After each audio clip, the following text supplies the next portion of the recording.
For the foodies, this morning snacks are a big part of New Year's Eve. Helps you pass the time to midnight.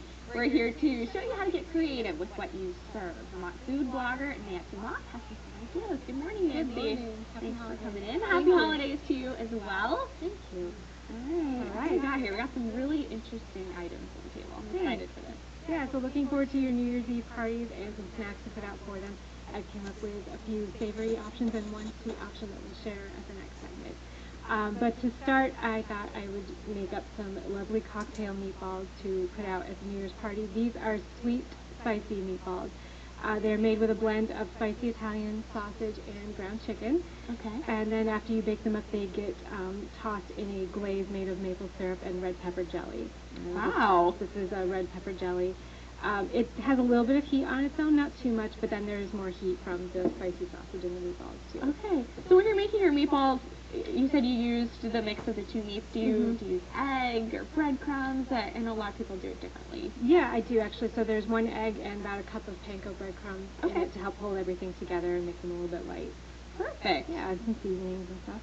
Excellent. But you can. I also mentioned in my blog post you can bake these up ahead of time. You can keep them in the fridge, keep them in the freezer. Oh, that's a great idea. And then thaw them up, warm them up in the sauce just before you're ready to serve them. Perfect. So if you have some time to kill on Saturday, you can get a jump start. Definitely. And I served them here with toothpicks. I also brought them to work once in a crock pot where they stayed warm for people just to take as they wanted, so that's an option too. Love crock pot dishes. Yeah. That's a favorite of mine.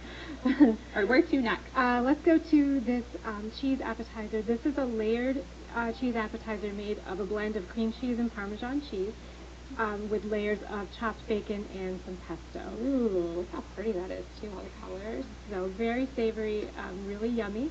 I'm serving them with these pita triangle crackers because they're nice and sturdy. They have a good crunch to them. So you just want a cracker that's sturdy enough to dig in through that cream cheese dip. And the way you make this is that you pack in the ingredients into a dish. So I use this little 6x6 pan. Okay. You can also use a mini loaf pan. You can even use a small bowl if you want it to have more of a rounded shape. And then you just pack it in the layers. So I put in a little bit of pesto first because whatever's at the bottom of your pan is going to come out at the top of your cheese because you're going to invert it. Flip it over. Yeah, onto your platter. Okay. And then the cream cheese with the Parmesan mixed in, and then some pesto, and then the bacon, and you put it all in there and put it in the fridge to set and get really chilled, and then you invert it on your serving dish and serve it up. Cheese, pesto, bacon. I don't know anybody who doesn't like those three things. So why I don't either. Together? Even my husband, who's not a super big pesto fan, said that he enjoyed that. Oh, okay, there you go. All right, last on the list or on the table here, these look like little biscuits. Is that what they are? They're actually even lighter than that. They're little savory cheese puffs called gougères. So these are made in the same way that you would make pastry shells for eclairs or cream puffs.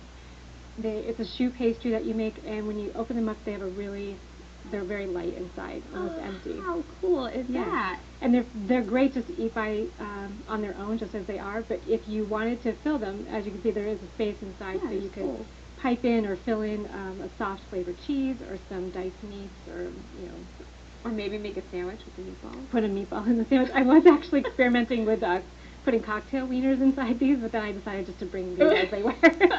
But yes, you can get creative. Oh, how fun. Are those complicated to make? I would think because they're so light and fluffy that they might be a little challenging. They really aren't. If you've never made a choux pastry before, it's actually really easy. It goes on the stovetop. You just cook everything up in a pan, and then you put it in a stand mixer with some eggs, and you get this really shiny, stiff batter that you can drop onto your baking sheet, or you can pipe it through a pastry bag.